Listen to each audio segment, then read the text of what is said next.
Yeah. So welcome to my video.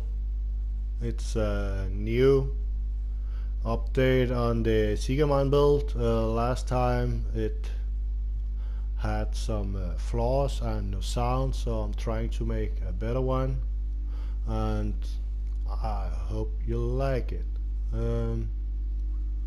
Yeah, to begin with, I'm using a vigorous chest piece with stamina. The reason I'm using the vigorous is because my skill build gives so high healing, so it's a waste that the booster shot doesn't use all the healing I'm actually receiving. I'm running damage to elites, armor and ammo capacity. On my backpack I'm using the specialized, basically to get most electronics out of the build. Major attribute again is my armor, and my minor attribute is burn resistance.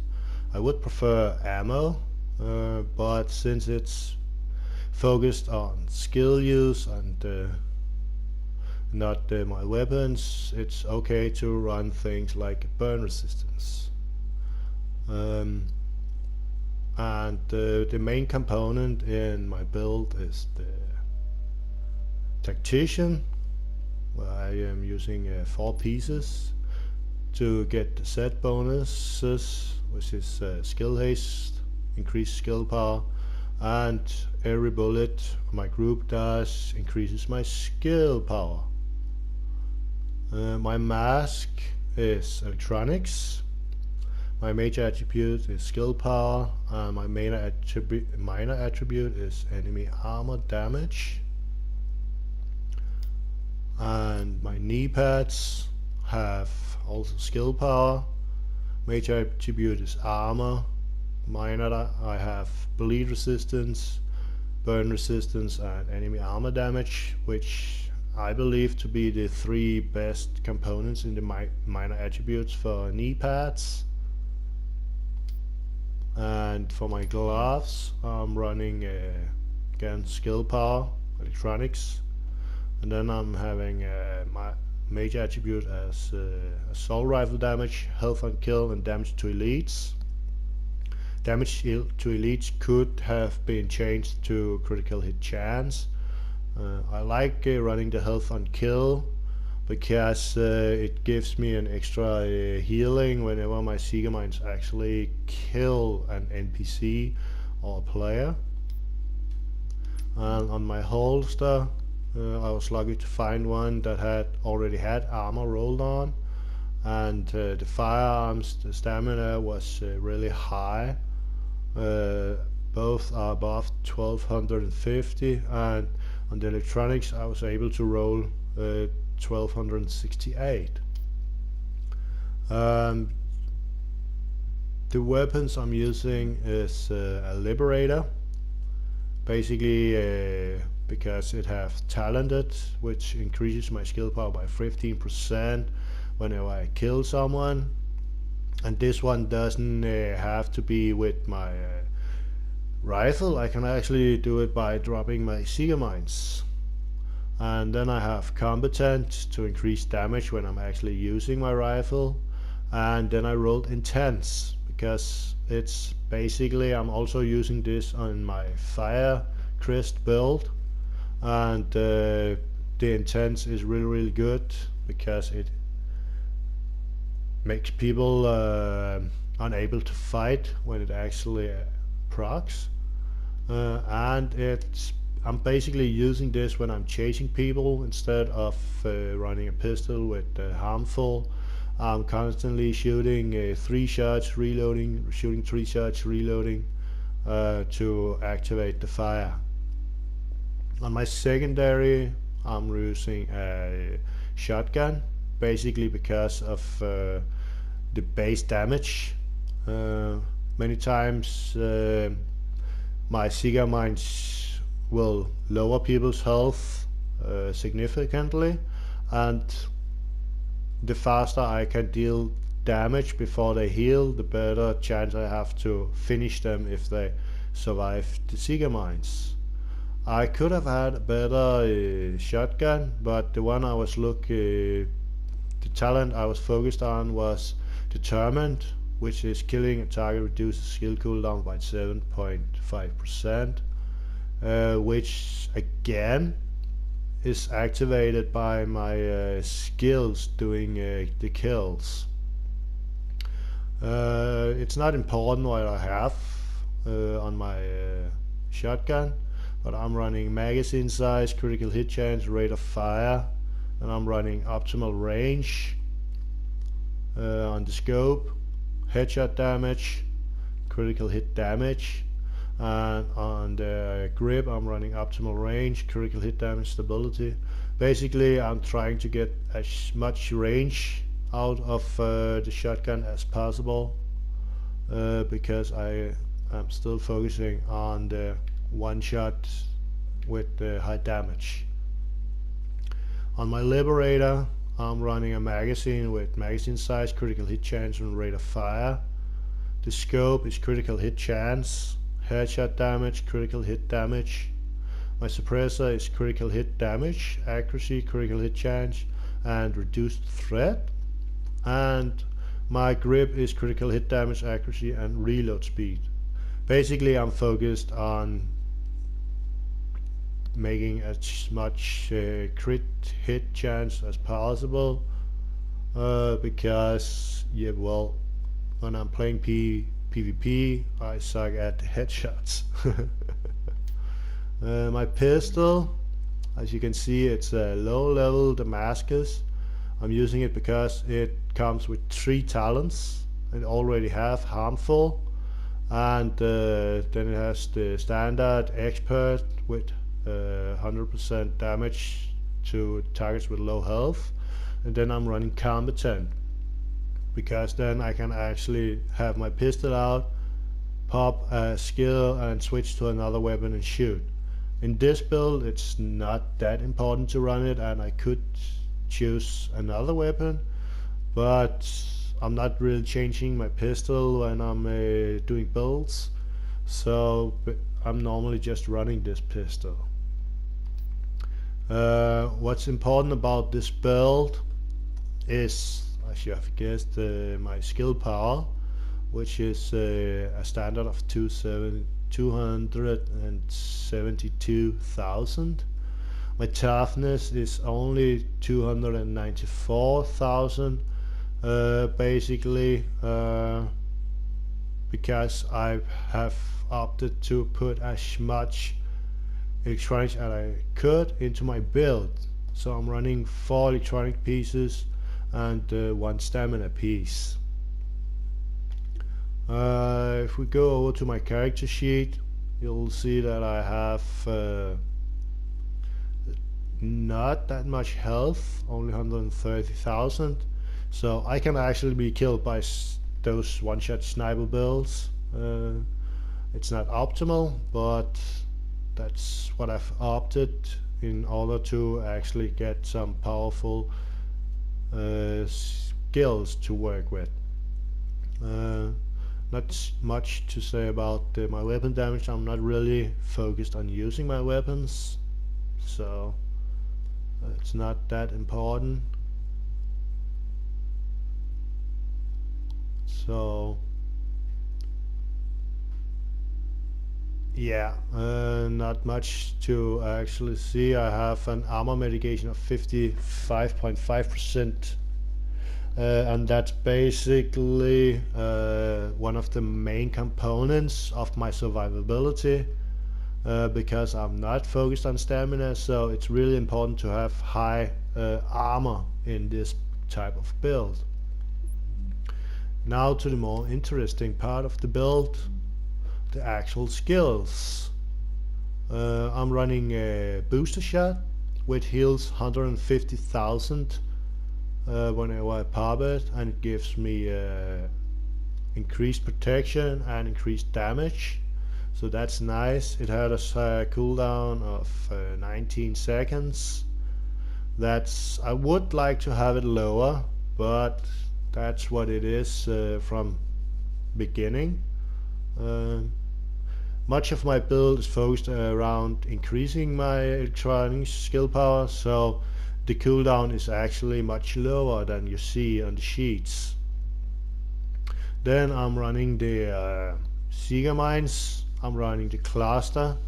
Basically it's because the cluster makes 6 bombs and the explosion damage only shows damage of 1 ball. So you have to take my 95,000 and multiply it by 6. So if I'm only fighting one person, I'm actually doing well over 600,000 damage with my seekermines. And if you compare that to a normal seekermine, I only get 230,000 damage. Lastly, I'm running normally. Right now it's set to recovery link, which only have a cooldown of 484 seconds. Normally when I'm in a squad I run the tactical link again because I have actually managed to almost half the cooldown time, so I can pop the tactical link pretty often when I'm fighting in a group setting. And yeah, my talents, it's where it gets a little interesting.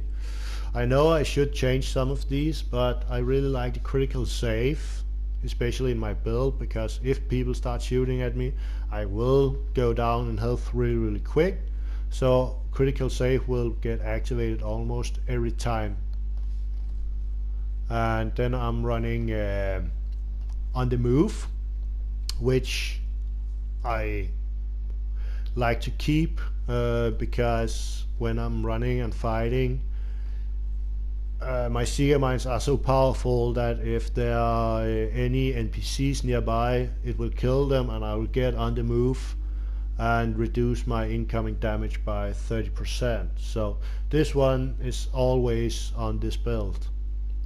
Basically, if I'm on a manhunt, I can run away and just keep spamming my seekermines and have on the move activated often and constantly, so that's a nice thing to have. The triage is good. I don't always use it. It depends on my team, how good we are to stick together, how much do we spread out. So it's actually a question if I can actually activate it or not. Because normally I would run chain reaction, where if I damage multiple hostiles I will get 20% more damage from the blast.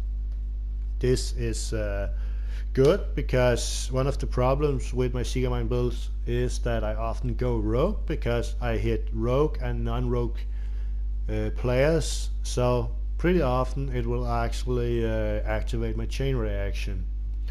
And lastly, I'm running death by proxy, where if I destroy a hostile deployed skill, I will increase my skill power by 20%.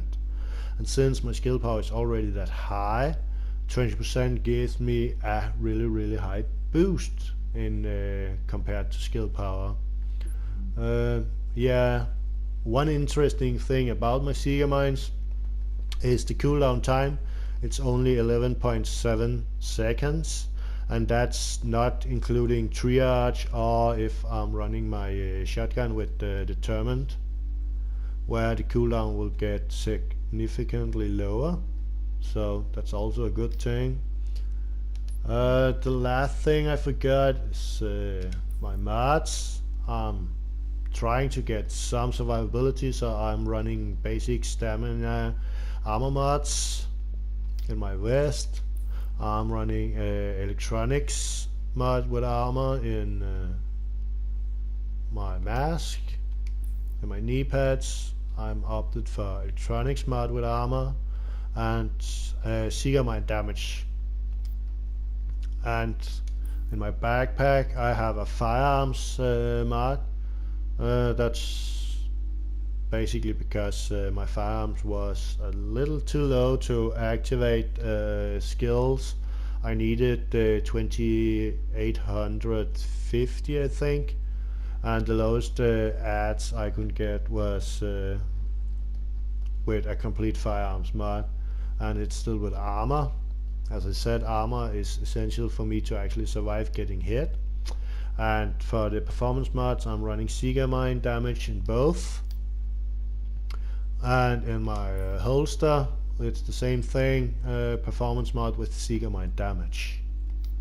So yeah, that's the basic build. And now let's see if I can go find some people to demonstrate it on. Hey, you go in without this, you're dead. Transmissions jammed. Proximity coverage only. Backup activated. System rebooted. And there's just been a major battle out here, which apparently ended. That's not good. So I'm gonna try and show it with this one instead. As you can see, as they activate, I get my combatant on the move.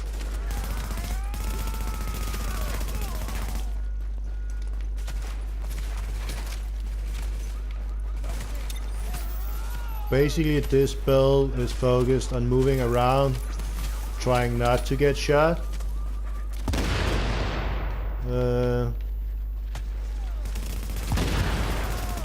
Because getting hit is not a good thing for me. The positive thing is my low skill cooldowns. Facing purple LMGs is never a good thing. As you can see here, I always proc different talents really easy, and I like it. Right now I'm above 300 in skill power.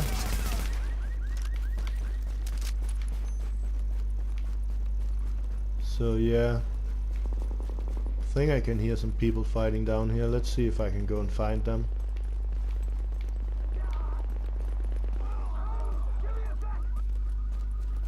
Here I can get on the move again.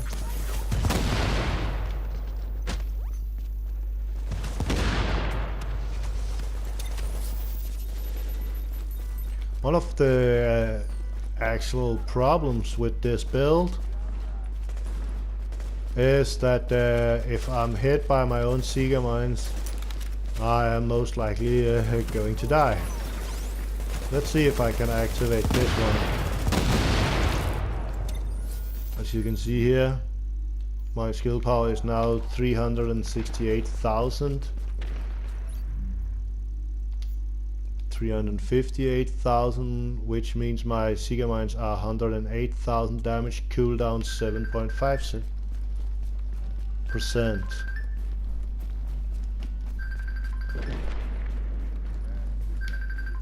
Which means that it's getting really high and strong. So, and that's basically what it's focused around.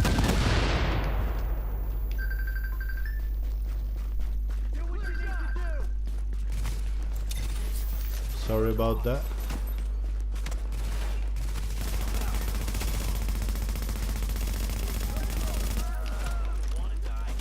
As you can see, when I'm fighting, I'm proccing a lot. Combatant, skill, on the move. I'm basically activating a lot of things constantly. One of the important things to know in this type of build is not to drop. As I said, it's a big problem that I can actually kill myself. Warning. So I'm never dropping my seeker mines where it can actually hit myself. Always throw them away from your own body.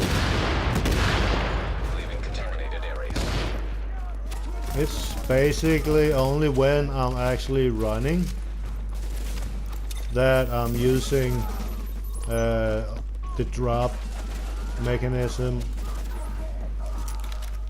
because the seekermines have a big problem with the actual accidental exploding in my own face. As you can see here, we actually found a player. I can get rid of some of these NPCs. Let's see what we can do.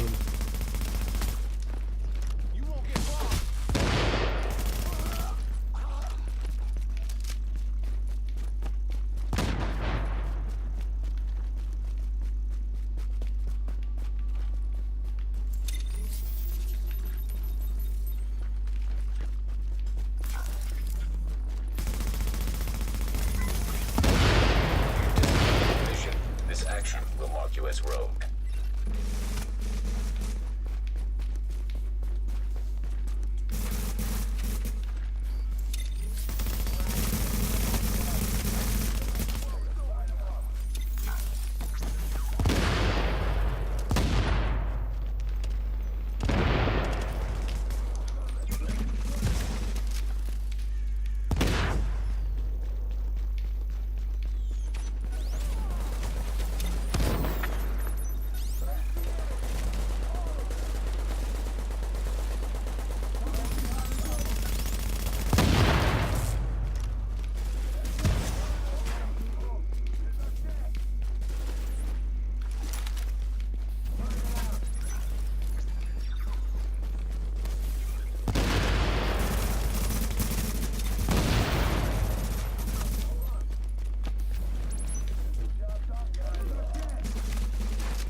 So yeah, not the best example, but in the end I did manage to actually kill someone.